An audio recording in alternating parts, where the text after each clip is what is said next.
We have two pieces of property that are owned by the borough that you are putting into other zones.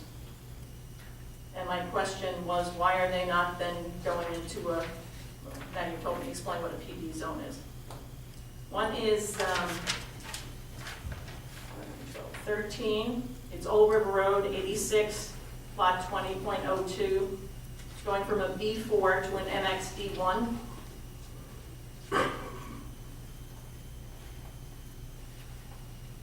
And on the tax map, that says that's owned by the borough of Edgewater.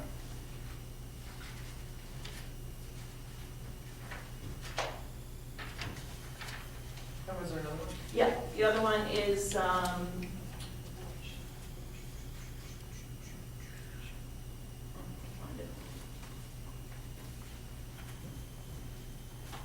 it's on the second page, well, it's on page 25.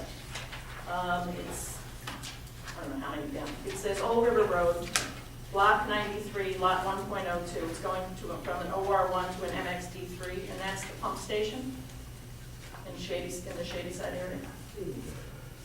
And that's actually, the property is owned by the borough also. And I don't know why that's not in a PD zone. I'm not sure why either. I'm just going to take a closer look at your Okay. tax map. Thank you for. Well, that's what the tax map says. It's Right. I'm not. It says pump station, that's why. I know that we don't own the pump station. I mean, well, we own the pump station, but we also own the land that's under it. Okay. The final one that you have on here, Edgewater RD 556/96 River Road, that's really the Alexander, is that correct? Which is 1096-1100 River Road. I mean, it's the property address on it is not, what's written on here is not really the property address. The property address is, I believe, 1096. Well, these addresses were given to me by the tax assessor. So that's, I don't know, that's what happens to be listed on the tax records right now. But maybe since then it's been given an actual street address. Well, when I looked up the lot 70, block 79, lot 1, and then block 80, lot 1, it's the Alexander. Right. And you're putting it into an MXD2 zone, Yes. and the MXD2 zone is 8 stories. I mean, I'm sorry, it's 14 stories, which is correct. However, on the map, you have it listed as an R5. If I can read your map, I believe that's what it says. Oh. Okay. So you could correct that to MXD. I'm not, yeah. It should be, yes, it should be on C2, so the map has an inconsistency. Okay. The other question I had for you, right, while we're on the map, is the OR1 is the Hess tanks and the property that's the parking lot for Mitsuwas on the north side of Archer, between Archer and Reeling. That's that property you have as an OR1?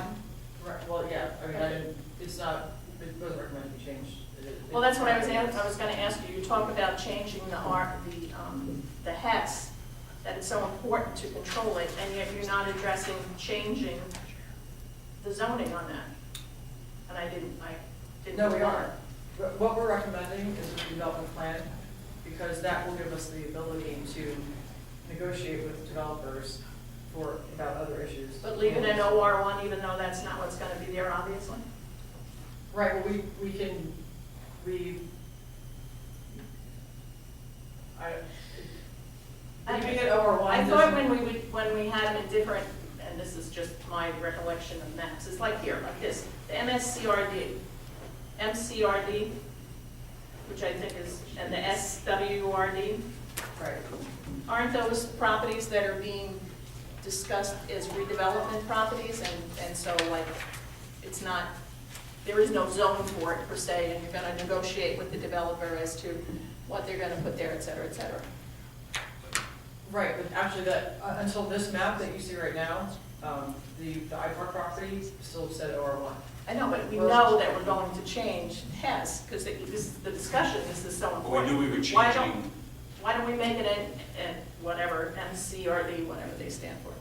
multiple use, I can't remember anymore. Because I don't know that the same requirements for City Place are going to be where the Hess property is. That was very specific to that property, just like the iPark redevelopment plan is very specific to the Unilever property. Okay, So the Hess property will have its own designation at the time that we adopt the redevelopment plan. So It will it- be called something, but we don't know what that is yet. so, so each redevelopment zone has a different name when you do the zone?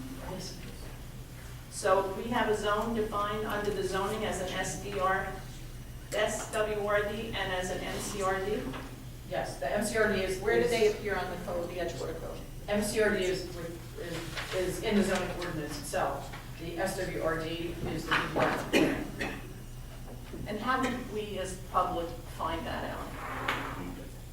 out? Who would we go to and say, can I have a copy of the SWRD redevelopment code, redevelopment plan?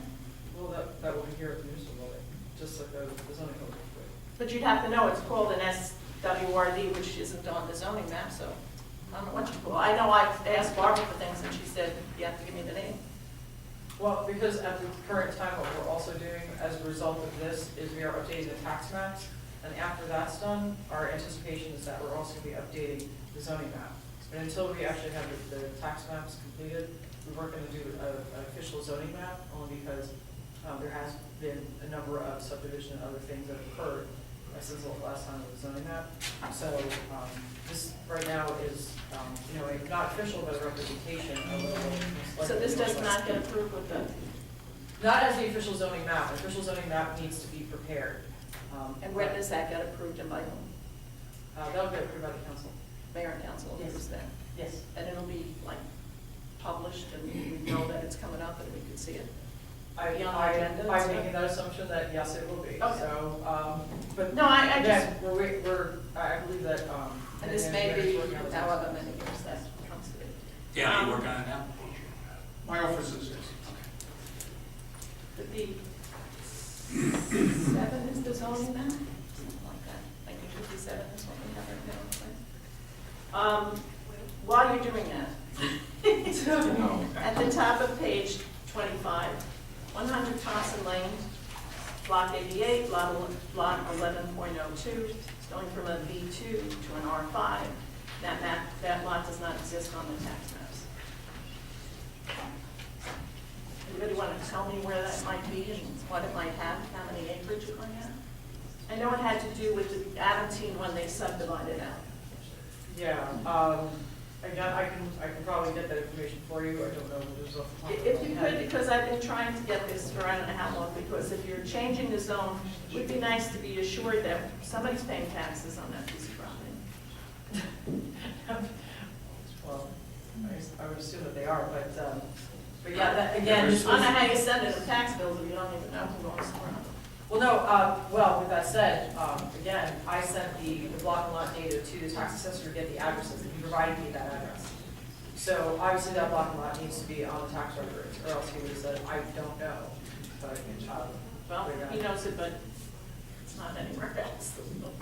Again, It's back pocket. I go back to the fact that since the time of the last tax maps, we've had subdivisions, so we're really trying to catch up with all the subdivisions that have been granted through the. And I understand and I feel sorry for you because the money that went, I know the money disappeared that went from the developers to, that was supposed to go for the tax map, so they never got developed.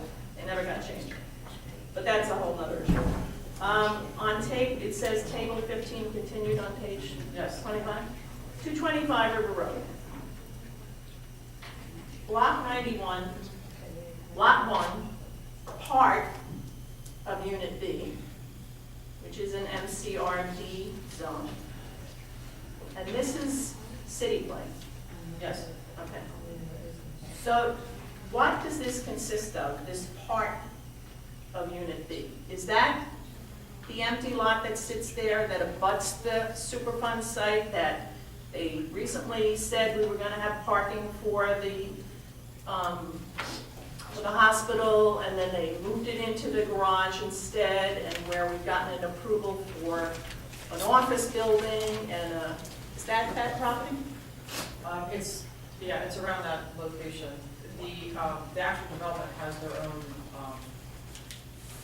I guess, on a map, because it's not a separate block and lot. So that particular area, we're recommending to take out of the MCRD, and put it into the R5 district, since it's going to be right next to the other large property that is owned as such. And it's owned by the same person. Yes, I think so. Yeah, it is. Or maybe a different corporation, but the same person. Is there some way I can see that, find that map, so I know exactly what property we're talking about? So when someone comes in and says, I need a couple more parking spaces, I know whether they're actually going on to the piece that's now gonna be an R5, or Yeah, where is that available? I'm just asking, you know. that should, well, I have a copy of it somewhere in my files, and quite honestly, I got it a couple years ago. I'm not exactly where I got it, but I know that I have it. Well, So, maybe if you could get it to me, and then I could give it to the borough clerk, and then the borough would have it. Allow me to- Could you provide her with your information? Sure, I will give it to her. And then there were two pieces of property that actually are businesses, Solar Color and Coffee Associates. And both of them you are moving out of OR1 zones and into residential. And I don't understand that. Sorry, let me tell you which ones they are. Solar Color is, it's up at the top of page 25, 180 Old River Road, 89, lot 4. It's going from an OR1 to an MXD1. And that's solar, that's owned by the business Solar Color. It's on Old River Road, on the south of the gorge.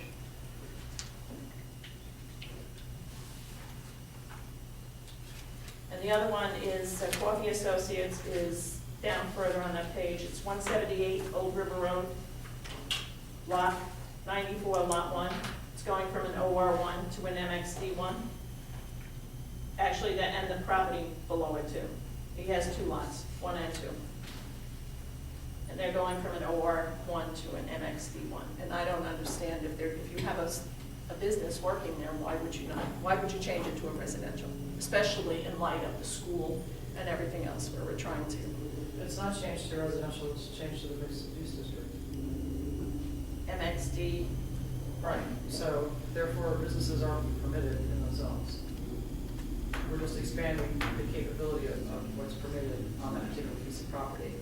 so you can have 5 stories, a hotel and office above the first floor, multifamily above the first floor, retails, restaurant, and banks. Yes. And you have 21 pieces now that you're putting into that category in that area.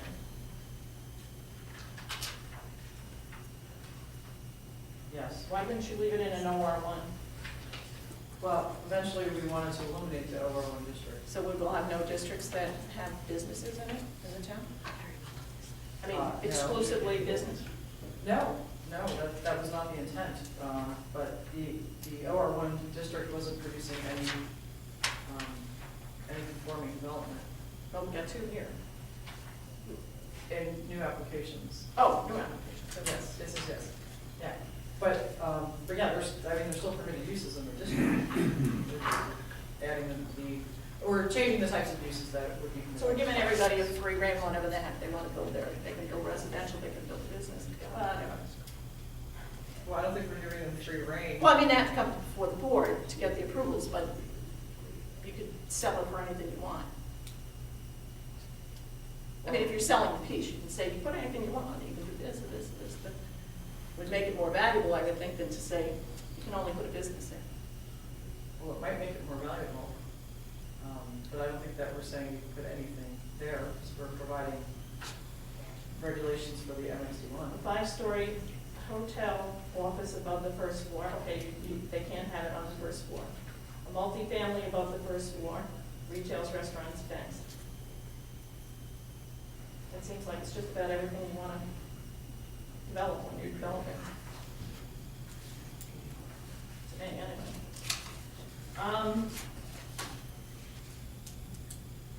So after we go through this routine here and we go through all of this, what happens? This now goes to the mayor and council with recommendations, so we don't have to do that anymore, or what? Yes, Mr. Anderson. So from here it goes, depending on whether you approve it or, It will go to the mayor and council for approval. and then mayor and council, they've already done the ordinances, so they don't have to do any ordinances because they're all in place already. So what do they say? I mean, is that a resolution that they passed saying they think it's a good idea, what you recommended, or? There'll be a final vote on it, and it'll either be approved or not. I mean, I can't speculate. as to- And what's binding is what I'm saying. I'm sorry? What's binding? When the planning board says this is what we want, and then it goes to the mayor and council, and if they say, well, I don't want this, what's binding?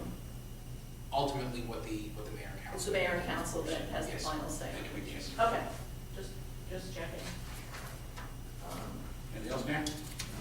That's it, except to say, are we talking in general now too? I mean, you're not gonna open again, right?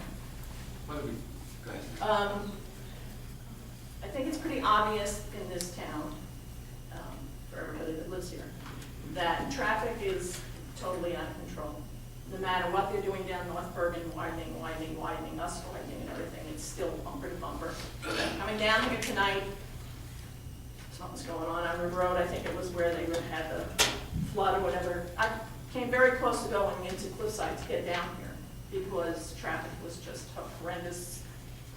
They were sending traffic up 5, it was coming down under Cliff Avenue where I live because they were trying to bypass River Road, et cetera, et cetera, et cetera. The more you build, the more traffic you're going to have. It's just a fact of life. And the other problem is the schools. The more you build residential, the more children you're going to have. I don't care if you build low and instead you have 600 kids. And you build high and you have 300 kids. The population of our school is like 400 or 500. You're talking about double what we have. And if you're sending those kids to Leonia, at this point, we're paying about $15,000 a year for them. So if they're not here impacting the school building here, this is certainly impacting our thing. You have to stop. And in that, I had one other thing, I'm sorry. This was a minor thing. Up on the property that, sorry, I forget. Up on the property that's on the hillside, behind, as you come off onto Old River Road by the Corbusello's properties there where he stores his Yes. trucks and stuff. And along that hillside, you have now rezoned all those properties from a B4, which is probably, doesn't make any sense, to an R3, which is 1 and 2 family zone. Those are the hills, those are the properties that sit on the hillside in the steep slope area. I think a better recommendation would to put them into the R40, which was a zone that was created that you can only put one house per so many acres in order to save the cliffs and in order to save the steep slopes. The Park of the Palisades is in the R40 zone. So if anything, that's what we want to be the Park of the Palisades. If it's privately owned, we've zoned it R4 so people can't build, huge things up there. But I understand that, unfortunately, this affects all your people, because all these properties happen to be owned by the people who live up in the Esplanade, who probably bought them so nobody could build higher than that. But they do abut an R40 zone. So if we're talking about keeping things consistent and running along together, instead of that being an R3 zone, I think they should all be R4s to protect what is going on there. And I think that was it. Thank you, Mary. Thank you, R40s. Sorry? R40s or R40s? 40. R40 is the special zone. What is R40? It's single family.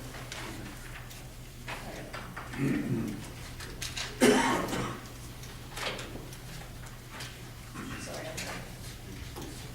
Thank you, Mary. you got it. I don't know. Yes, from public? One.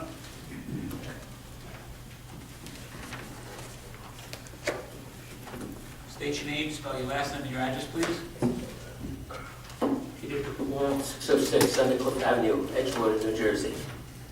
Capital D-E, capital P-A-U-L-T, Paul. How we doing, Peter? Thanks. You look good. Thank you. I want to make an emphasis. The school had over 20 years has done demographic studies. Waiting for the Whitehall Associates to do their study will put a professional flair on it. And I hope it's not one of those studies that it just glamorizes statistics. Steve Gross from the school board, now is retired, and also Tom Quinton, our present president, have data going over a number of years, a dozen years, where the high-rise, like Admiral's Walk, Hudson Harbor, have generated many more students than we had anticipated. So if the board would sit with them, get some of the back data, and insist that Whitehall, would do their study using some of that real data and not just projected possibilities. It really has to do that. Right now, the school, George Washington School, is over-enrolled. There's too many children for the number of seats. We had to let go fine paraprofessionals to balance the budget. This is just going backwards. When the nation's going forward to universal pre-K, using that as a way of solving the problem is cutting off the children's legs. So if you please get that data, take a look at it, and consider that in your plan. Thank you. Hello. State your name, spell your last name, please, and your address.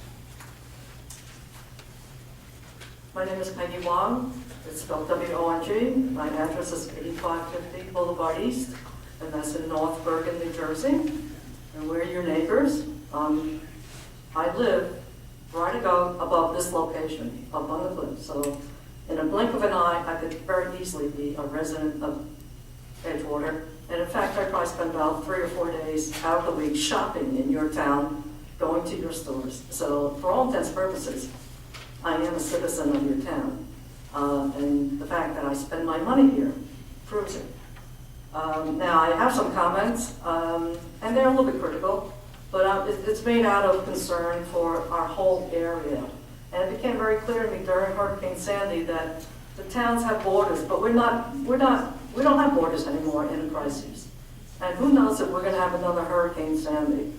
And some of the development that's going on, not just in this town, but in this area, it causes great concern to someone like myself who is more concerned with the traffic impact. And it dismays me that the Gregory report doesn't really focus on the traffic.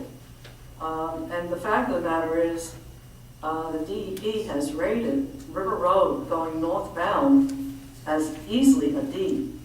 And it can slip into an E depending upon the development that goes on there. And I have a letter here that states that with respect to the Riverview project, which is right next door, and they looked at the traffic, which was northbound, and they said that that's a D.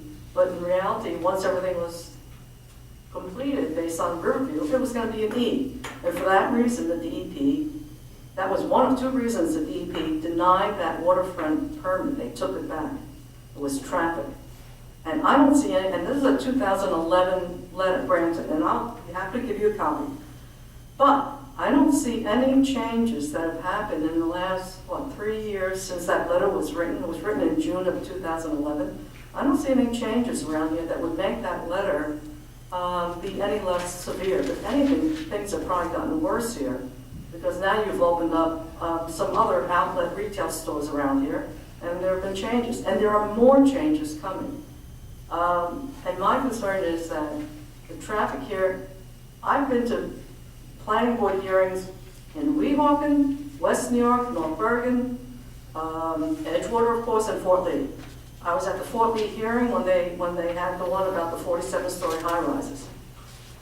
I mean, in each town, you all only want to look at the development that's in front of you at that moment. You don't want to look to the left or right of it, even though it may be in your town. My concern as a citizen of this area is that no one's taking responsibility for the overall traffic impact, and we're going to get smashed someday by all this traffic. Your master plan is probably not helping it. From what I've heard, with the increased density, certainly Fort Lee, I cannot say enough bad things about those two 47-story high-rise towers, plus the rest of the development there. It's a great development for the town, great revenue, but what does it do to the traffic, pollution, and infrastructure? The point is that they are relying upon 4 corners of traffic lights synchronized to make sure the traffic's under control. And that's a lot of baloney, and everyone knows it. I don't know what's gonna happen here. All I do know is that 2 years ago, you had an engineering group that did a study.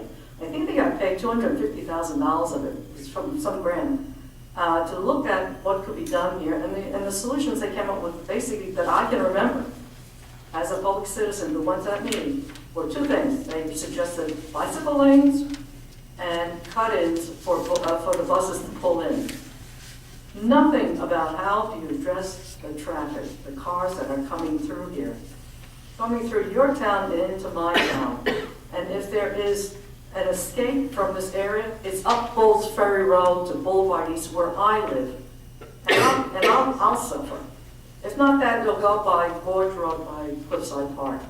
I mean, my concern for you folks down here, and I say this to my friends in all seriousness, I would not want to live down here on River Road if there's ever a catastrophe. You cannot evacuate the citizens here, the whole stretch, all the way from Weehawken up to Fort Lee. If there's a catastrophe here, and you can't deny that it cannot happen, because look what happened to Hurricane Sandy. You cannot evacuate the people here, other than to get them on boats and go to New York, maybe. But my concern is there's no entity in responsibility looking at all this traffic that's being generated by all these developments here. I've spoken to the Director of Planning for Hudson County. I've expressed my concerns to her. Now, she said she was going to talk to your Director of Planning. I don't know if that's happened, because this conversation took place last year. But the point is that I think the 2 counties have got to coordinate better, and there's got to be one overriding entity that watches over the traffic flow from all of this, all of these developments. I mean, go ahead and develop if you wish, but take the responsibility in your town for each development. And don't say, I'm just going to look at this development and I'm not going to look left or right, even though it's in Edgewater. You can't do that, because it's going to hurt all of us. And you're going to kill the golden calf. I mean, you've got things going very nicely here. A lot of people like coming into Edgewater. It's almost like our Hoboken. It's not going to stay this way if something is not taken care of. And I think I echo the comments of Eric. He made a lot of good sense. Something needs to be done, and you can't keep on going on the way you've been going. And I plead with you, please. I don't know how to solve it, but get the professionals in there to help you. And I'm sorry, but this master plan is not the answer. It may even be part of the problem. Now, one of the things is that this master plan says it counts on mass transit, New Jersey Transit. That's a lot of baloney. New Jersey Transit, right now, my friends who go into work from North Bergen, it takes them 2 hours to get home at night. When I was working in New York City, and I'm retired now, but when I was working in New York City, I could get on that bus in where I live and be assured of being in New York in half an hour. Now you can't say that. It takes more than an hour to get into the city. And coming home at night, it is a horror scene. So when you say you're going to rely on New Jersey Transit, that's so bad. And in Hudson County, to pick up that lack of service of New Jersey Transit, we have all these god-awful jitneys. And I don't see them, many of them here in Bergen County, but you're going to get there. I mean, maybe they're here, but I don't see them. And they're reckless drivers. So when you say you're going to rely on New Jersey Transit, I'm sorry, you're insane. Sorry. I never said that. I thought I heard you say it in your report, that was one of the mass transportation. To me, that means New Jersey Transit. And that is one of our agencies, state agencies, that's an utter failure, because they're not providing the service to the public.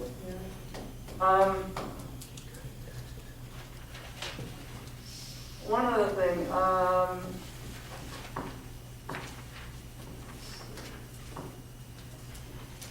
one of the hats I wear, as you know, is I'm on the board of directors for the Hudson River Waterfront Conservancy. I haven't studied your master plan documents, as many of my friends here have. My only question to you is, you will continue to respect the rules and regulations of the DEP regarding access, public access to the waterfront? Yes, that was never, that was always one of the premises or objectives in all of the iterations of any national plan documents. I just want to hear you say that. Because Actually, I believe that it's actually one of the objectives. So,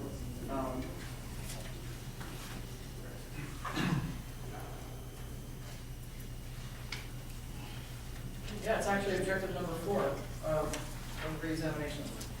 Okay, now could You you, talk about, linkages to the waterfront system, to the open space and waterway system. So it's still contained as part of our master plan. all right, now, I was trying to hear what you were saying. I was sitting over there, and quite frankly, I didn't hear everything you said, but I thought I heard you mention something about the walkway security. Is there a question about the security of the walkway in Edgewater? That has been a concern that has been voiced by residents that live along the water, that they have developments where there's the walkway in front of. So the concerns have been, who actually polices it, and who maintains it. And those have been constant, issues that have come about over the last couple of years. Are there any problems currently with the sidewalks and streets in Edgewater in general, in terms of security? I guess I would have to ask the police department. But I don't know of any. Because our position has been, besides the fact that the walkway is mandated and that no development can go ahead on the waterfront unless there's a walkway, because the New Jersey state regulations say that access to the waterfront and development on the waterfront, there must be a marine purpose to it. And that marine purpose is the walkway, and that allows every development to be built. Now, my feeling, and a lot of us feel on board, is the walkway is like your sidewalk outside your home. Yes, it's the walkway, and yes, it's mandated by the state, but it is like any other sidewalk outside your home. And it is policed by the local police. It is not policed by any police entity from the DEP. So I just wanted to state that and clarify that that's our position.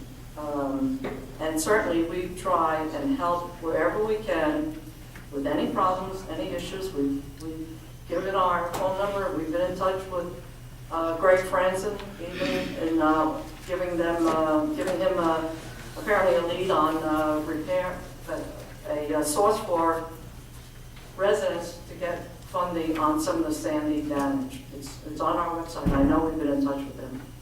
But my concern is that the walkway, the intent of the walkway is maintained. We've had some problems here, we know that, and we're trying to work it out. Okay, thank you very much, Betty. Anybody else from the public wish to be heard? Valerie, state your name, spell your last name, address, please. Page 3 and 4, it has to be.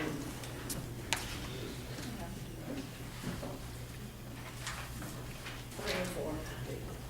Valerie Bardines, 16 Hudson Terrace, Edgewater, New Jersey. I'm glad I waited to speak because a lot of the residents voiced a lot of my concerns.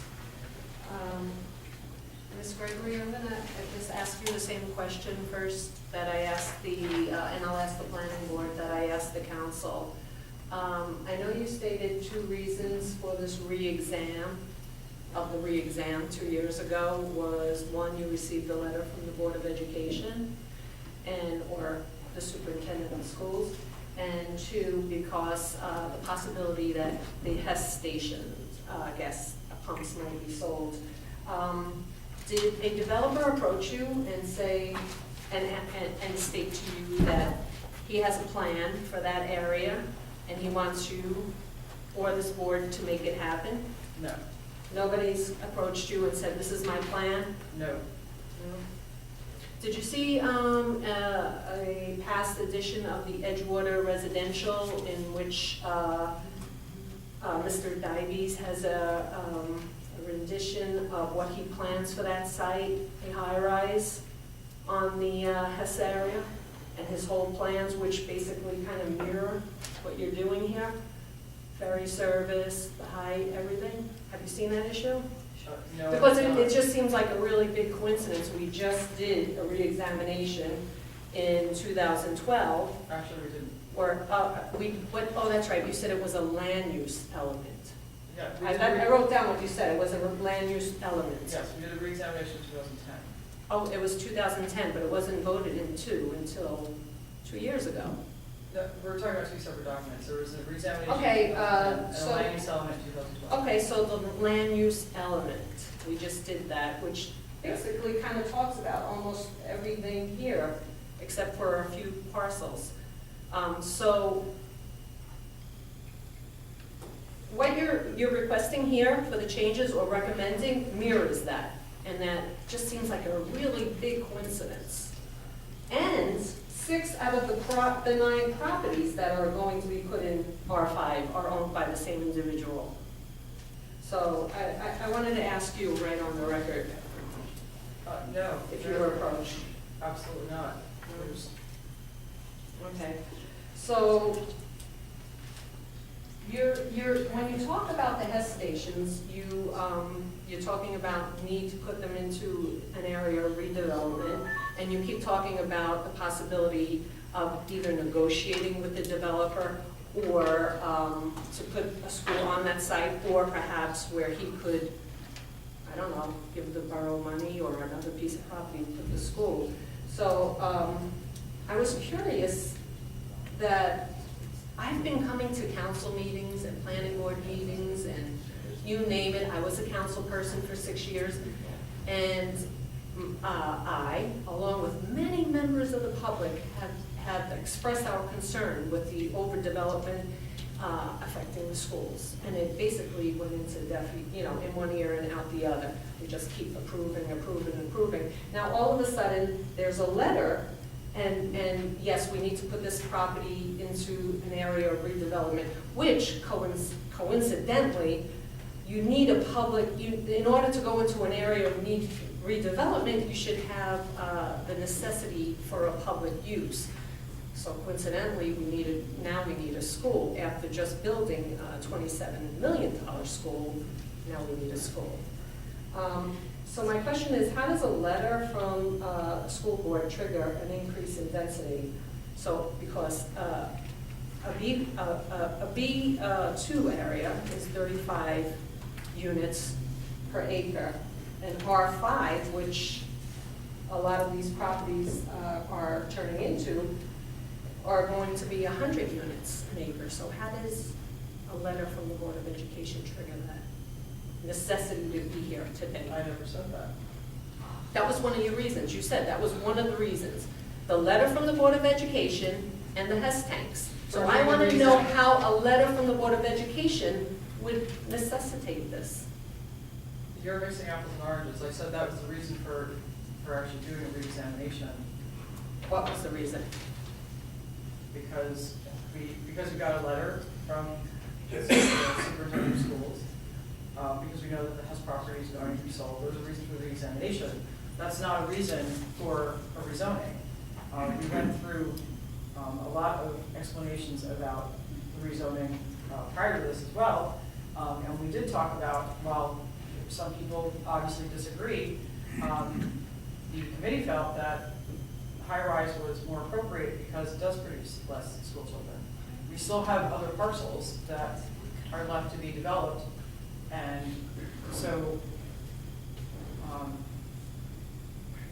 you're making an assumption that the letter triggered a 100-unit density, but the fact is that this was part of the last land use element, so the letter came after that, The letter came after this recommendation.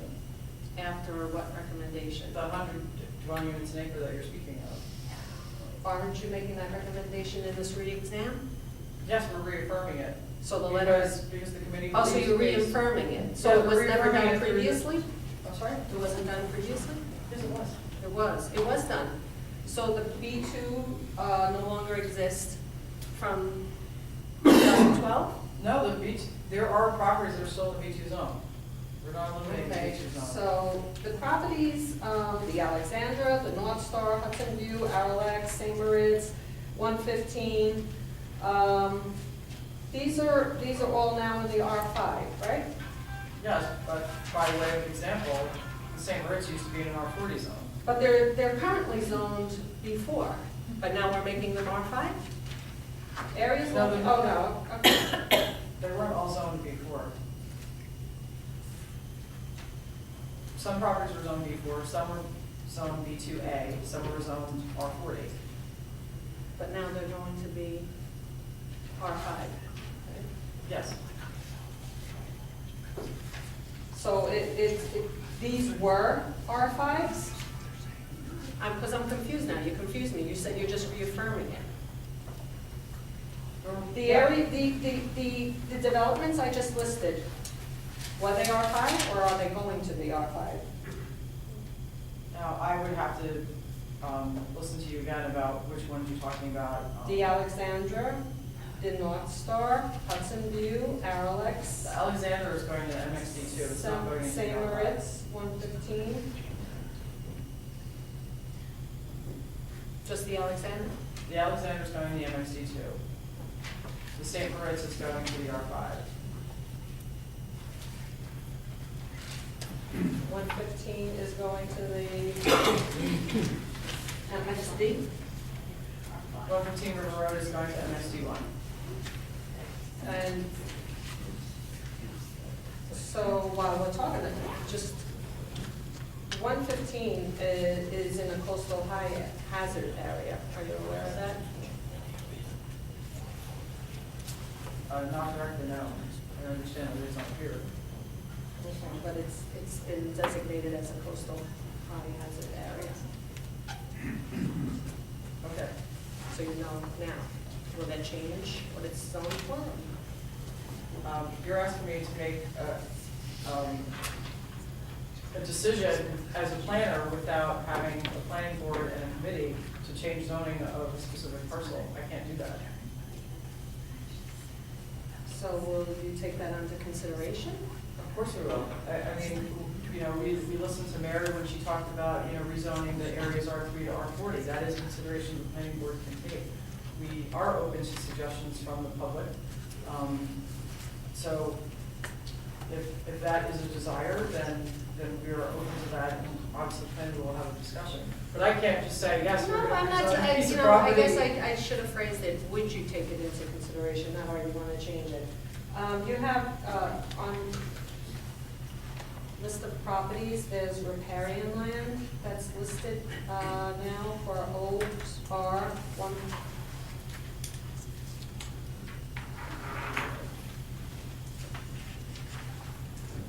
Which, Right there? No, I'm sorry. right there.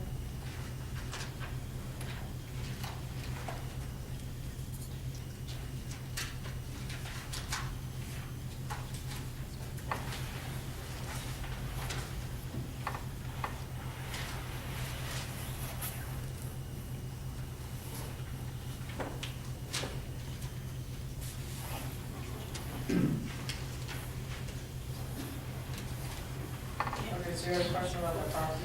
Yeah, should that be in an OR1 zone, riparian land, which is essentially land on the water? Well, because we have land under water, we actually do zone it, but I need to take a look at the tax map because I'm not quite sure why.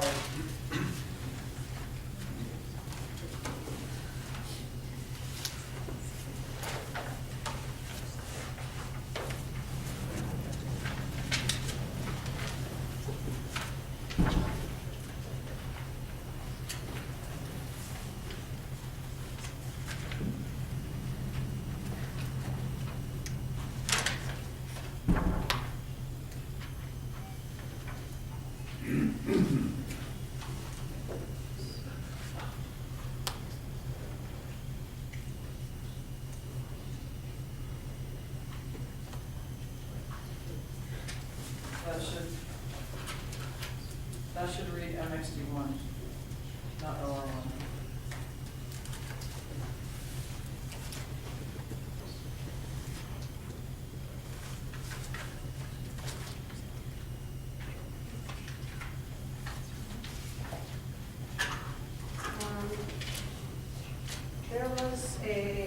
discussion, resident just spoke about the traffic study that had been done on River Road. There was a circulation study done on River Road, and it found that River Road traffic where it intersects with Gorge Road, opposite City Place, to be nearly as unacceptable as the area by the Commons. Both areas have a D and an E LOS ratings. This was done like 2 years ago, before some of the new developments were put on. And yet, we just keep piling them on down there. Let me just finish my points.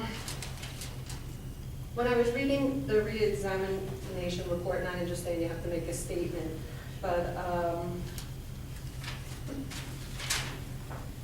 it said, you know, basically, the board, in 210, the Board of Adjustment sent a letter to the council recommending that the master plan reflect current land use and zoning, and tweak the zoning in the areas that had not been successful in attracting land development. Really can't even figure out where that land is. But isn't that backwards? Shouldn't the development follow the zoning, not the zoning follow the development that's already here? And I know we've had this discussion already, but I sit here and I listen to the public talking, residents who live here, and mind you, I live on Hudson Terrace. I deal with Bridgegate every day, including trying to get to this meeting, which was like insane because something must have happened on River Road. So there are numerous times when I can't exit my house. So I don't understand. The very boards that grant all these variances against the zoning are now saying, well, change the zoning to reflect what we've done. And I know you don't do that. You know, you're not a voting member of the board. You don't sit up there. They make these decisions. But I don't understand why we're doing it. You know, the horse is already out of the barn. And now we're come back here, and it seems to me, it's almost like every time the developer has a new idea of what he wants to build, we're coming back and paving the way, making things nice for him so he can just walk in. I just don't understand this. So, it also says, the Quantasite and 115 are recommended for high-rise development, which will provide more residents in proximity to the current and envisioned retail and service use to ensure sustainability of businesses in the area and promote pedestrian activity. I cannot walk in my town, and I am a walker. I cannot walk from my town to the Commons without crossing over and come back, cross again, then walk a few things because there are no sidewalks. And I don't understand how are you going to promote pedestrian accessibility here. You know, you're gonna put sidewalks down in the Shady Side area, but meanwhile, the northern end of the town doesn't connect with the southern end of the town. There's no cohesiveness. For God's sakes, we got Borough Hall on the beginning or end, whichever way you want to look at it, of the town bordering Hudson County.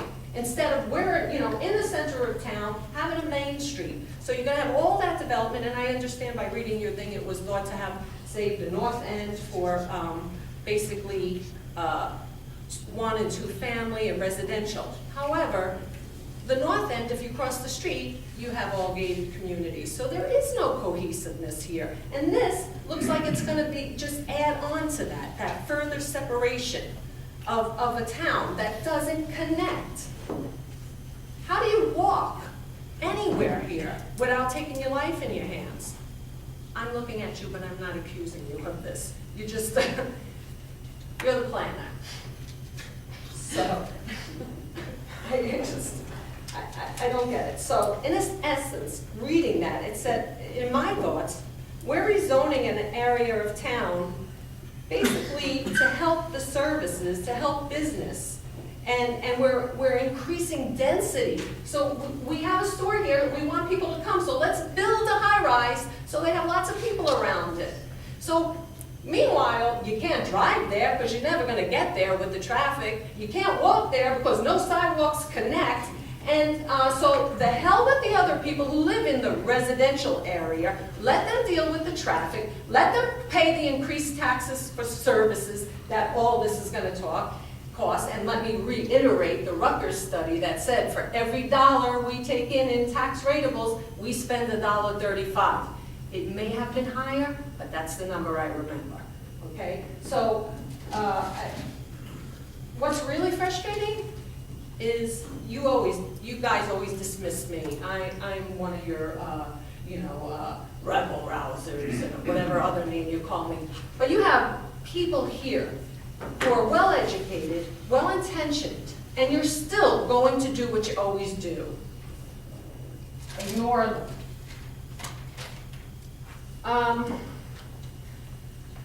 Ms. Gregory, who did you talk to prepare your analysis, this reexamination? Apparently someone else gave an answer. I didn't hear it, what was it? You can ask somebody Question else. was addressed to you. No. Well, I don't need someone else answering for me. Who said I was? Well, I didn't hear Excuse it. me, I didn't hear an answer. She was so- talking to me, Chair. Oh. but did somebody from the public, get Catherine answer the question? Yeah, someone's answering my questions. Well, I didn't hear it, so can you answer?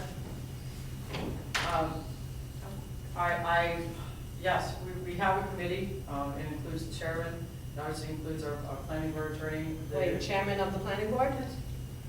Oh, I'm sorry, I'm just, Okay, the mayor, the planning board attorney. I'm sorry, before we begin, are you the planning board attorney? Yes, What's your name? Paul St. Gilo. Can somebody order him a nameplate? Go ahead. Also, obviously, the administrator, Greg Connors. Greg Prince? Yes. That's it? Or anybody else, did you